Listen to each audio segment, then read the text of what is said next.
الله تبارك وتعالى في كلام المجيد وفرقان الحميد. يا أيها الذين آمنوا آمنوا صدق الله العظيم. إن الله وملائكته يصلون على النبي يا أيها الذين آمنوا صلوا عليه وسلموا تسليما. درود پاک پڑھیے. الصلاۃ والسلام علیک یا رسول اللہ وعلی آلک واصحابک یا حبیب اللہ. الصلاۃ والسلام علیک یا نبی اللہ وعلی آلک واصحابک یا رحمۃ للعالمین. ہر طرح کی حمد و ثنا اللہ رب العالمین کے لیے، ہر طرح کے درود نبی رحمت صلی اللہ علیہ وسلم کی ذات پر، اور اللہ رب العالمین کی کروڑ رحمتوں کا نزول ہو علماء پر، صلحاء پر، اولیاء پر اور ہمارے ائمہ کرام پر. اللہ تبارک و تعالیٰ کے فضل اور اس کے احسان سے رمضان المبارک کی ساعتیں اپنی برکتیں لٹاتی ہوئی گزرتی چلی جا رہی ہیں. دعا ہے خالق کائنات اس رمضان سے ہمیں بھی خیرات عطا فرمائے اور ہمیں اپنی بخشش کروانے کا ذوق اور شوق نصیب فرمائے.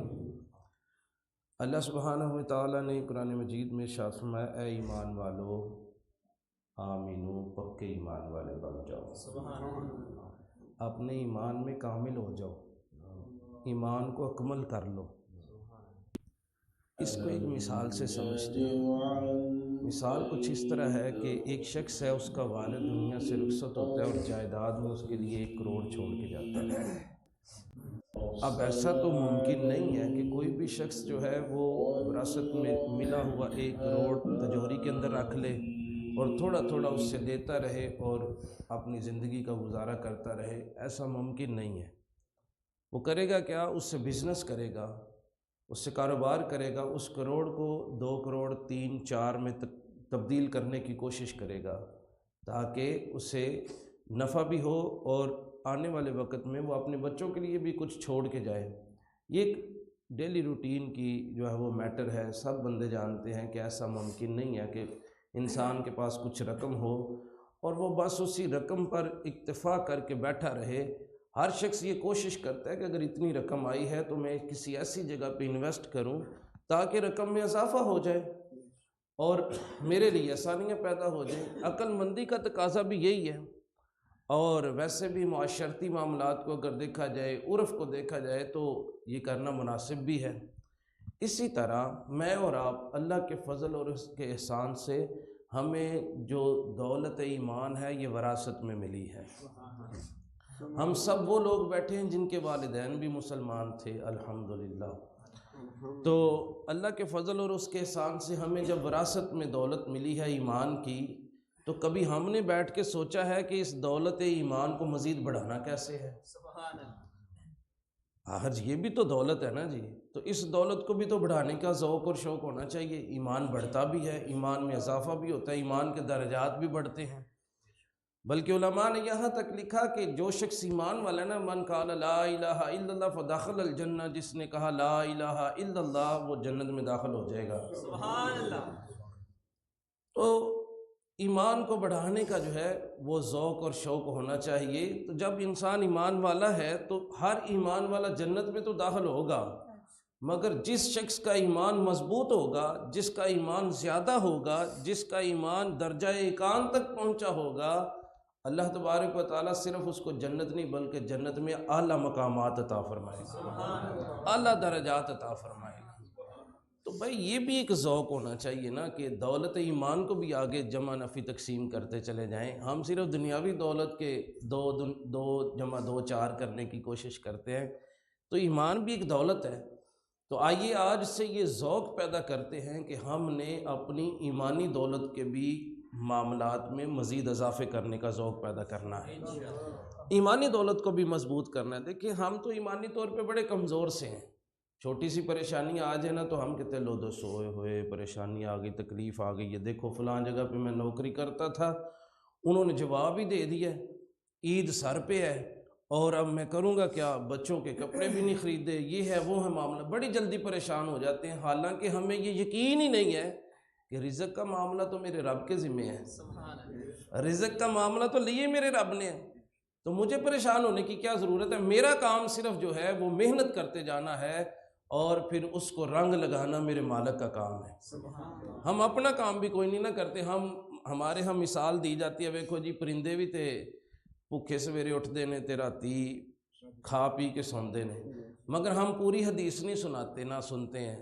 پرندوں کے بارے میں پوری حدیث یہ ہے کہ پرندے صبح اٹھتے ہیں، خالی پیٹ اپنے گھونسلوں سے نکل جاتے ہیں، سارا دن محنت مزدوری کرتے ہیں، اور جب واپس آتے پیٹ بھر کے آتے ہیں، اور ہم کہتے ہیں میں نے کرنا کچھ بھی نہیں، تو بس میں نے توکل ہی کرنا ہے۔ توکل بھی تو اس چیز کا نام نہیں۔ خیر، ہمارا موضوع یہ ہے کہ یا ایھا الذین آمنوا آمینو، اے وہ لوگ جو ایمان والے ہو، کامل ایمان والے ہو جاؤ۔ ایک اللہ کے ولی ہیں، وہ فرماتے ہیں کہ ہم ایک سمندری سفر پہ تھے، تو سمندر کے اندر اچانک جو ہے وہ بڑی تیز ہوا چلی، تو ہماری کشتی کا رخ ایک جزیرے کی طرف ہو گیا بائی فورس، یعنی ہمارا رستہ وہ نہیں تھا، جانا ہم کہیں اور چاہتے تھے، مگر سمندری طوفان تیز ہوا جو ہے اس کی وجہ سے ہمیں ایک جزیرے کی طرف دھکیل دیا گیا۔ اب ہماری کشتی اس جزیرے کے ساحل پہ آ کے رکی، ہم اتر گئے نیچے، اور جب اس جزیرے میں گئے تو ہم نے دیکھا کہ لوگ جو ہیں وہ بتوں کی پوجا میں مصروف ہیں، غیر اللہ کی عبادت میں مصروف ہیں، اور غیر اللہ کی عبادت کی وجہ سے ہمیں بڑی ناگواری سی ہوئی کہ ہم تو الحمدللہ توحید والے ہیں، تو یہ کتنے عجیب سے لوگ ہیں کہ یہ اللہ تبارک و تعالیٰ کے ساتھ کسی کو شریک ٹھہرا رہے ہیں۔ اب کہتے کہ ہم نے ایک شخص کو بڑا ریزنیبل پایا، تو ہم آگے بڑھ کے اس کو دعوت ایمان دی، تو کہنے لگا تم مومن مسلمان کیوں ہوئے ہو؟ تو کہنے لگے کہ ہم اللہ تبارک و تعالیٰ کا کلام قرآن مجید پڑھ کے مومن مسلمان ہوئے ہیں۔ اور سنیں، دیگر انبیاء جو ہیں نا، ان کے جتنے بھی معجزات ہیں وہ ان کے زمانے میں تھے اور آج ختم ہو چکے ہیں۔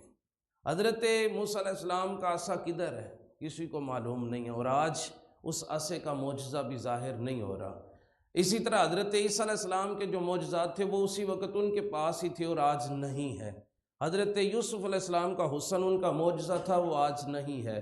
مگر قربان جاؤں امام الانبیاء کی ذات پر، نبی کریم صلی اللہ علیہ وسلم کو اللہ تبارک و تعالیٰ نے بڑے سارے معجزات عطا فرمائے، مگر ان میں سے سب سے اعلیٰ اور عرفہ معجزہ قرآن ہے، جو آج بھی موجود ہے اور قیامت تک موجود رہے گا۔ سبحان اللہ۔ اور حضور نے فرمایا کہ کل بروز قیامت میں اپنی امت کی کثرت پر فخر کروں گا، امت کی کثرت پر۔ جیسے حضور نے فرمایا اگر کل بروز قیامت جنتی لوگوں کی جو ہے وہ 100 لائنیں لگیں گی نا، 100 قطاریں بنیں گی، تو ان میں سے 80 میرے امتی ہوں گے، 80 لائنیں جو ہیں وہ میری امت کی ہوں گی۔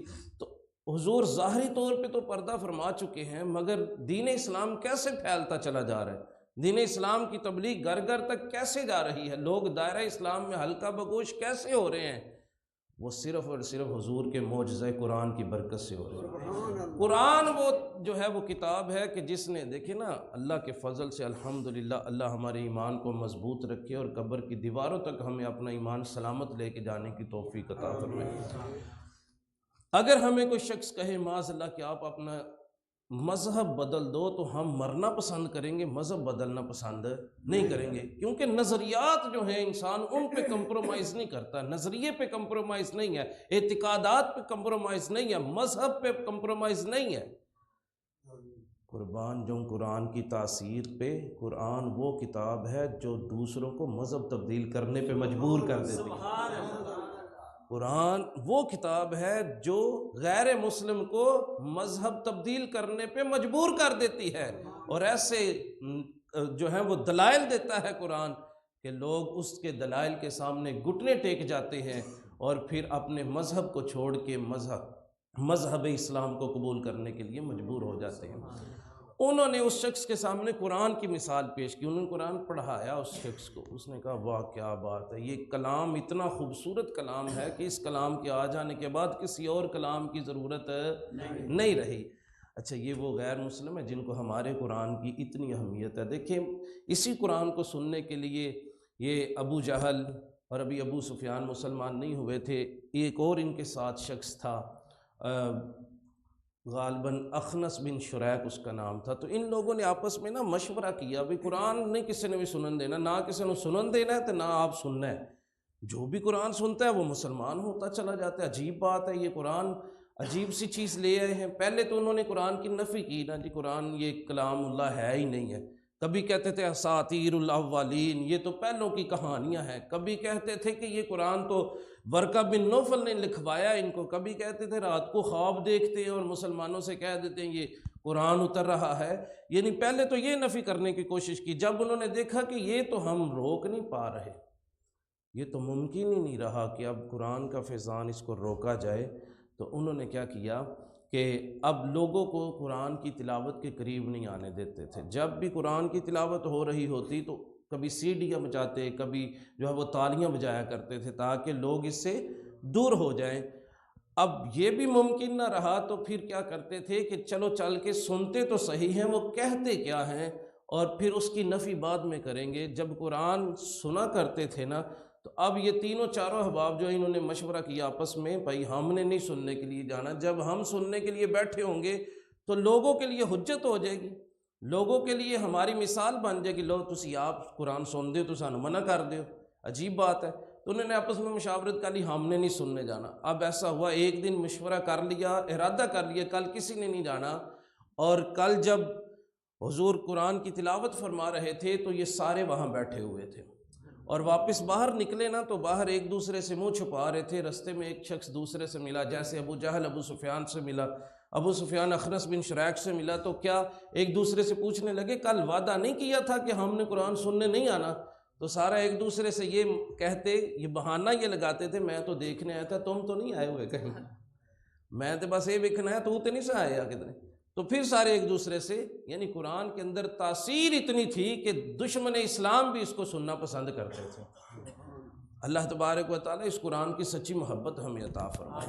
اچھا، اس مشرک نے قرآن کو جب پڑھا نا تو کہنے لگا اللہ اکبر، اس کلام کے بعد کسی اور کے کلام کی ضرورت نہیں ہے، مجھے کلمہ پڑھاؤ اور مسلمان کر لو. اب جب وہ شخص مسلمان ہو گیا تو اس نے کہا اپنی عبادات تو بتاؤ مجھے. ہر مذہب کی اپنی عبادات ہوتی ہیں، ہر مذہب کا اپنا جو ہے وہ طریقہ کار ہوتا ہے، اس کے اپنے نظریات ہوتے ہیں. اللہ ہمیں ان کی بھی سمجھنے کی توفیق عطا فرمائے. اب دیکھیں نا، ہمارا مذہب جو ہے یہ اتنا خوبصورت مذہب ہے.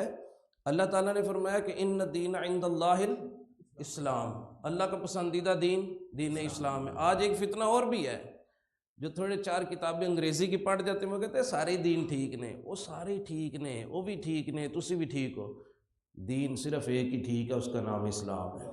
دین صرف ایک ہی ٹھیک ہے، اس کا نام اسلام ہے. باقی معاملات اپنی جگہ پہ ہیں. دیکھیں کوئی اگر سچ بولتا ہے غیر مسلم تو ہم کب کہتے ہیں کہ وہ سچ نہ بولے؟ ہم کہتے ہیں سچ بول لے. اگر وہ فلاحی کام کرتا ہے تو اچھی بات ہے، بڑی اچھی بات ہے، بڑی خوبصورت بات ہے، ایمانداری سے کام کرتا ہے. مگر کبھی بھی مومن، قرآن تو کہتا ہے جو علم والے ہیں وہ غیر علم والوں کے برابر نہیں ہو سکتے. کبھی ایسا ہو سکتا ہے ایمان والے غیر ایمان والوں کے برابر ہو جائیں؟ یہ تو ممکن ہی نہیں ہے. یہ جو آیت مبارکہ نا قرآن مجید فَمَن يَعْمَلْ مِثْقَالَ ذَرَّةٍ خَيْرًا يَرَهُ، اس آیت مبارکہ کی تفسیر میں حضرت عبداللہ ابن عباس رضی اللہ تعالیٰ عنہما نے حضور کی ایک حدیث پاک کو جو ہے وہ کوٹ فرمایا ہے. آپ فرماتے ہیں کہ نبی کریم صلی اللہ علیہ وسلم نے ارشاد فرمایا کل بروز قیامت اللہ تبارک و تعالیٰ کیا ہوگا کہ جو مومن مسلمان ہوں گے ان کے سامنے ان کی نیکیاں اور ان کے گناہ سب کچھ ان کے سامنے پیش کیا جائے گا. مسلمان دیکھے گا، اپنے گناہوں کو بھی دیکھے گا، اپنی نیکیوں کو بھی دیکھے گا. گناہ دیکھنے کے بعد مانے گا کہ میں نے یہ گناہ کیے ہیں. پھر رب کی رحمت جوش میں آئے گی، گناہوں کو معاف کر دیا جائے گا، نیکیوں کو قبول کر لیا جائے گا.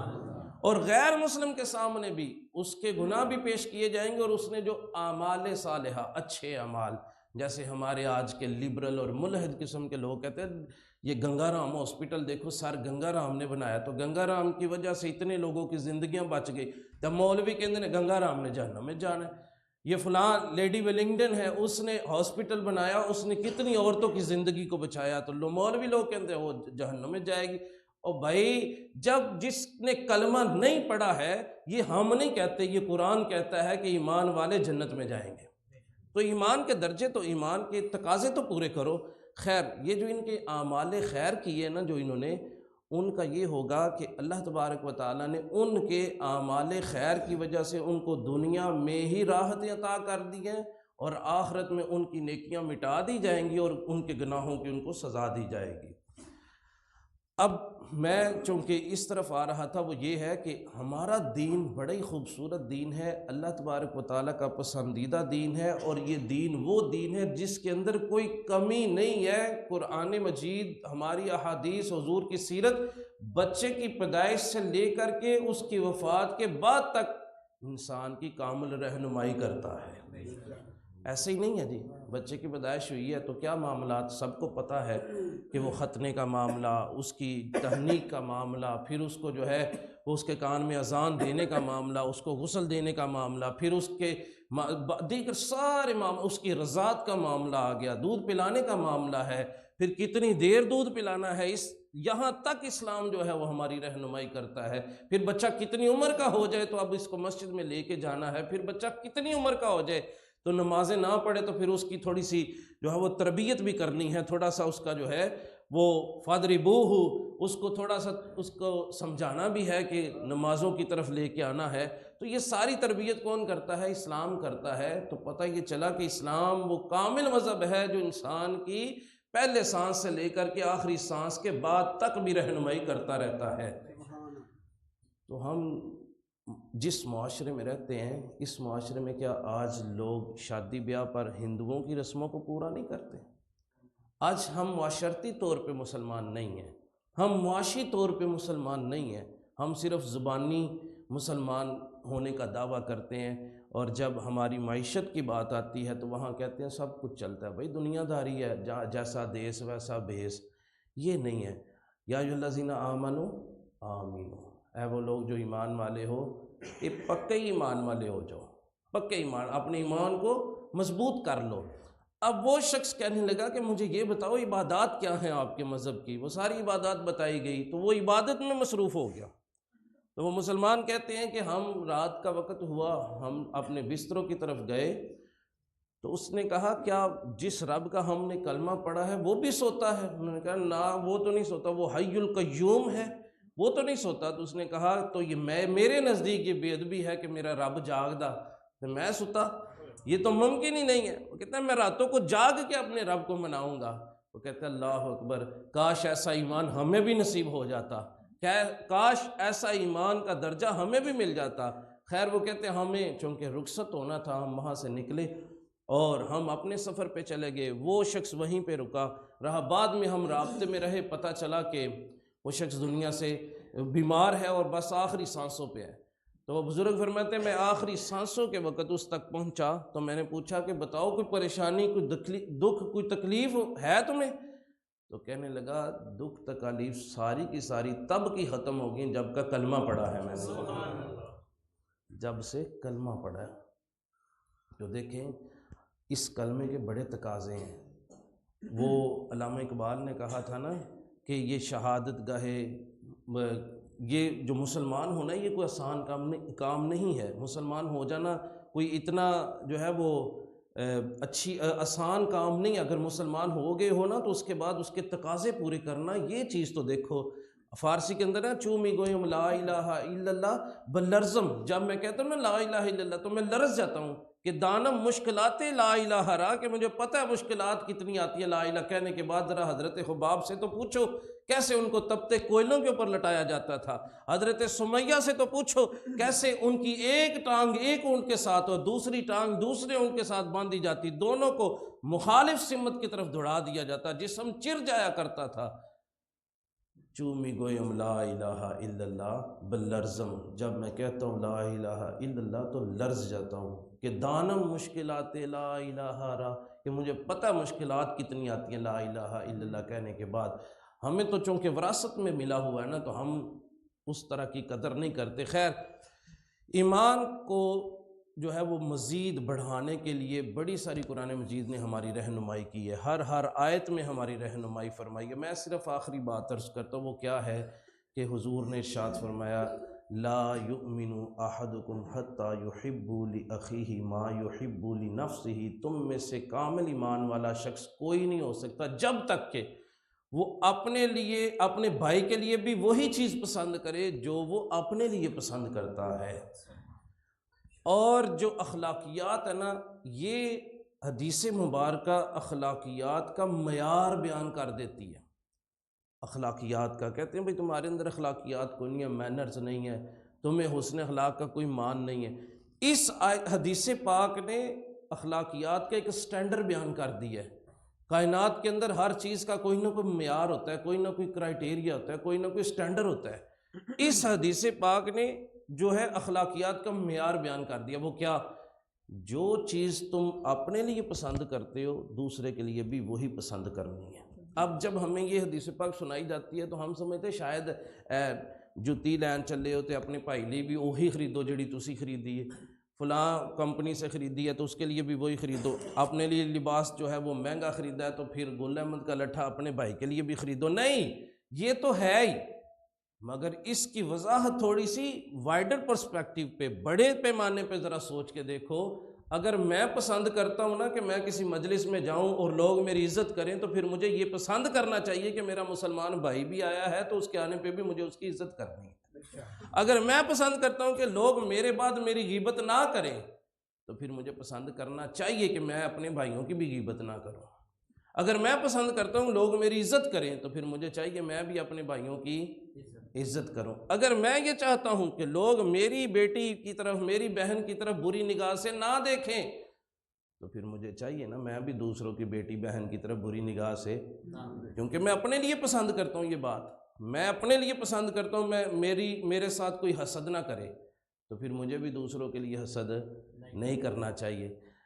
حضرت سیدنا مالک بن دینار رحمۃ اللہ تعالی علیہ، ہمارے اسلاف کے اخلاقیات کیسے ہوتے ہیں، حضور کے اخلاق کی تو کیا ہی کہنا، ان پر تو الگ سے ایک موضوع ہے نا، اس پہ بھی بات کریں گے، میرے حضور کے روشن اخلاق، ان پہ بات کریں گے انشاءاللہ، حضور کے اخلاق کیسے تھے، اور نبی کریم صلی اللہ علیہ وسلم نے کیسے اپنے اخلاق کے ذریعے، اپنے اسوہ نور کے ذریعے اس کائنات کے اندر روشنیوں کو بکھیر دیا، اور آج بھی ان کی خوشبوئیں ہر طرف ہے، تو اس پہ بھی بات کریں گے انشاءاللہ۔ ہمارے اسلاف، ہمارے بڑوں کے اخلاق کیسے تھے؟ آج ہمارے اخلاق بگڑ چکے ہیں اور ان کو درست کرنے کی بھی ہمیں کوئی وہ پرواہ نہیں، ہم سوچتے بھی نہیں ہیں کہ میرے اخلاق، کبھی ہم نے بیٹھ کے یہ سوچے ہی نہیں کہ یار میں اچھے اخلاق والا ہوں یا برے اخلاق والا ہوں، میرے اخلاق اچھے ہیں۔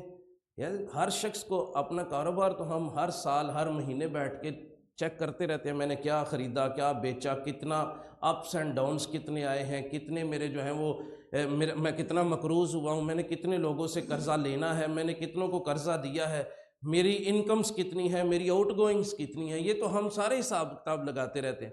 کبھی ہم نے بیٹھ کے یہ بھی سوچا ہے کہ پچھلے سال جو ہے وہ میرے اخلاق کیسے تھے، اس سال میرے اخلاق اچھے ہوئے ہیں کہ نہیں ہوئے، لوگ جو ہے وہ میرے بارے میں کیا رائے رکھتے ہیں، میرے بارے میں میرے گھر والوں کی رائے کیا ہے، میرے بارے میں میرے بچوں کی رائے کیا ہے، میرے بارے میں میرے رشتہ داروں کی رائے کیا ہے، میرے بارے میں میرے دوستوں کی رائے کیا ہے، کبھی ہم نے نہیں سوچا۔ اگر سوچیں گے تو پھر شخصیت کے اندر نکھار پیدا آئے گا۔ یہ اسی چیز کا تو نام ہے اپنے ایمان کو اور مضبوط کر لو۔ اور جب ہمیں یہ سوچ بڑھتی ہے نا تو ہم پتہ کیا کرتے ہیں، ہم کہتے ہیں لو میں نے اب اپنے آپ کو ٹھیک کرنا ہے نا، تو ٹھیک کرنے کا معیار ہمارے نزدیک پتہ کیا، پہلے 10 نوافل پڑھتے تھے، اب ہم نے 15 شروع کر دی ہیں، ہم نے 20 نوافل پڑھنے شروع کر دی ہیں۔ تو بھائی عبادات اپنی جگہ پہ، عبادت اپنے لیے کرتے ہو، اپنی ذات کے لیے، کل تمہیں فائدہ دے گی عبادت۔ اگر تم نے اپنے آپ کو نکھارنا ہے تو پھر جھوٹ کا دامن چھوڑ دو، اگر تم نے اپنے آپ کو نکھارنا ہے تو پھر چغلی کا دامن چھوڑ دو، اگر تم نے اپنے آپ کو نکھارنا ہے اور امت محمدیہ کو نفع دینا ہے تو پھر دوسروں کو دھوکے دینے چھوڑ دو، اگر تم نے اپنے آپ کو نکھارنا ہے اور معاشرے کے اندر امن قائم کرنا ہے اور حضور کے اخلاق کو اپنانا ہے تو پھر تمہیں کرنا کیا ہے، پھر اپنی نگاہوں کی حفاظت کرنی ہے۔ تو یہ چیزیں ہیں جن سے ہماری شخصیت بھی نکھرتی ہے اور اس کا فائدہ جو ہے وہ مخلوق خدا کو ہوتا ہے۔ آخری بات عرض کر رہا تھا، حضرت مالک بن دینار رحمۃ اللہ تعالی علیہ، آپ کا ہمسایہ ایک یہودی تھا غیر مسلم، اور اس نے کیا کیا، اس نے ارادتاً جان بوجھ کے تنگ کرنے کی نیت سے، جیسے ہمارے ہاں بھی لوگ تنگ کرتے ہیں نا کہ صفائی کر کے ساری اور ساتھ والے کے گھر کے سامنے گند کوڑا سارا کچھ رکھ دیتے ہیں، تنگ کرنے کی نیت سے اس نے کیا کیا، حضرت مالک بن دینار کے گھر اپنا پرنانا نکال دیا ان کے ویڑے کے اندر اس کا پرنارا گرتا ہے، جب بھی کوئی گندگی ہوتی ہے اس پرنارے کے ذریعے ان کے فرش اس کے ویڑے میں پھینک دے، صحن میں پھینک دیا کرتا تھا۔ اب اس کو وہ اس انتظار میں تھا کہ مالک بن دینار کو غصہ آئے اور وہ آ کے مجھے کہے کہ اے کی حرکت ہے، تو پھر میں لڑائی جھگڑا ہو اور پھر میں مسلمانوں سے کہوں یہ ہے امام تمہارا، اس کو مالک بن دینار کہتے ہو جو مجھ پہ جھگڑ پڑا ہے، جس کے اخلاق ہی اچھے نہیں ہیں۔ وہ اس موقع کی تلاش میں تھا، مگر عرصہ گزر گیا، موقع ملے ہی کوئی نہ، موقع ملا ہی نہیں ہے، کیونکہ وہ اعلیٰ اخلاق والے لوگ تھے۔ وہ نبی کریم صلی اللہ علیہ وسلم کے اخلاق کو پڑھنے کے بعد صرف واہ سبحان اللہ نہیں کہتے تھے، بلکہ ان کو اپنی زندگی کی زینت بنا لیا کرتے تھے۔ انہوں نے حضور کے اخلاقیات کو صرف کانوں کی راحت کے لیے نہیں سنا تھا، بلکہ انہوں نے اپنے دل کے اندر سجانے کے لیے سنا تھا۔ آج تو ہم صرف حضور کے اخلاقیات کو سن کے کہتے ہیں واہ ماشاءاللہ مولوی صاحب نے اشعار بھی بڑے اچھے پڑھے نے تے کیا سیرت بیان کر چھڑی، سبحان اللہ، بس یہاں تک نہیں، یہاں تک نہیں بات پوری ہوتی۔ بات جب تک دل میں قرار نہ پکڑ جائے تب تک اس کا فائدہ ہی کوئی نہیں ہے۔ الفاظ کا بنا لینا، انداز کا بنا لینا، یہ تو بڑی کوئی مشکل کام نہیں ہے، تھوڑی سی بندہ پریکٹس کرے بیٹھ کے تو الفاظ بنانے یا انداز بنانا یہ کوئی بڑی مشکل کام نہیں۔ ڈرامائی انداز میں لوگوں کو جو ہے وہ رلا لینا، ہنسا لینا، یہ کوئی ناممکن بات نہیں ہے۔ اصل بات یہ ہے کہ دین کو لوگوں کے دلوں میں اتارتے چلے جانا۔ خیر، حضرت مالک بن دینار نے اس کو بالکل موقع نہیں دیا کہ وہ لڑے ان کے ساتھ۔ ایک دن خود ہی آ گیا، کہنے لگا کہ میں پرنالا لایا ہوئے تھے تو انہوں کوئی تکلیف تو نہیں ہوتی؟ تو حضرت مالک بن دینار کہنے لگے تکلیف تو ہوتی ہے، پریشانی بھی ہوتی ہے، صفائی بھی مجھے کرنی پڑتی ہے، مگر قرآن یہ کہتا ہے جب تمہیں غصہ آئے تو پھر اس کو پی لیا کرو، کیونکہ غصہ پینے والوں کو رب پسند فرماتا ہے۔ وہ کہتے ہیں اللہ اکبر، قرآن کی ایک آیت پہ عمل کرتے ہوئے مالک بن دینار اتنے سالوں سے میرے ساتھ نہیں لڑا ہے، اب یہودی کہنے لگا بھائی مینوں نہ کلمہ پڑھا کے مسلمان کر لو، میں تمہارے اخلاق سے بڑا متاثر ہوا ہوں۔ قرآن کی ایک آیت پہ عمل، تو قرآن مجید کی ایک آیت پہ عمل کرتے ہوئے ہمارے اسلاف نے اپنے کردار سے غیر مسلموں کو مسلمان کر لیا ہے۔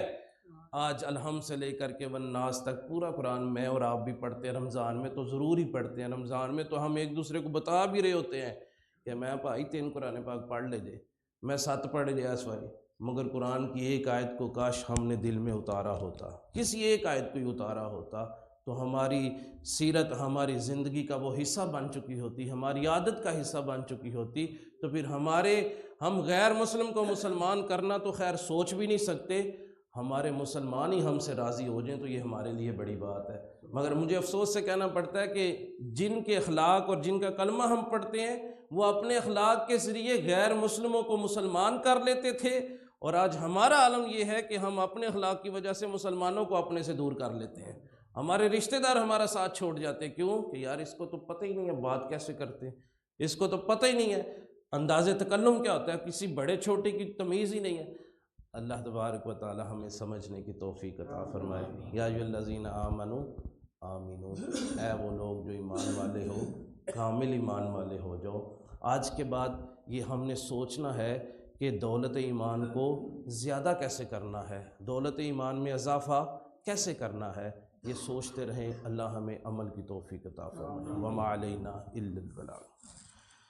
الحمد للہ رب العالمین والصلاۃ وهب لنا من لدنك رحمة إنك أنت الوهاب يا مقلب القلوب ثبت قلوبنا على دينك اللهم أعنا على ذكرك وشكرك وحسن عبادتك۔ میرے مالک تیرے قرآن کا نور ہمارے سینوں کو منور فرما، میرے مالک قرآن کے نور سے ہمارے اخلاق کو منور فرما، قرآن کے نور سے ہماری زندگیوں کو منور فرما، رمضان کے نور سے ہماری زندگیوں سے اندھیروں کو دور فرما، میرے مولا تیرے محبوب کی سنت کے نور سے ہماری زندگیوں کو بہتر فرما، میرے مولا تیرے محبوب کی سنت کے نور سے میرے مولا ہماری پریشانیوں کو دور فرما، تیرے محبوب کی سنت کی نور سے میرے مولا ہماری رہنمائی فرما، میرے مولا اس قرآن کی برکت سے، اس ماہ غفران کی برکت سے میرے مولا تیرے دین کی سربلندی کے لیے تیرے دین کو آگے پھیلانے کا جذبہ نصیب فرما، قرآن کے نور کو گھر گھر کے اندر پہنچانے کا جذبہ نصیب فرما، ہر بچے تک قرآن کا نور پہنچانے کا جذبہ نصیب فرما، میرے مولا تیرے اس گھر کو آباد کرنے کا فکر نصیب فرما، میرے مولا ہم سب کو بھی کامل ایمان والا بننے کی توفیق عطا فرما، اپنے ایمان کی فکر کرنے کی توفیق عطا فرما، ایمان کو مزید مضبوط کرنے کی فکر عطا فرما، بے ادبوں سے بچنے اور بچانے کی توفیق عطا فرما۔ سبحان ربک رب العزة عما یصفون وسلام علی المرسلین والحمد للہ رب العالمین۔ جب تمہیں واپسی ہو یا اللہ، سامنے ہو جلوہ مصطفیٰ، ولا لا الہ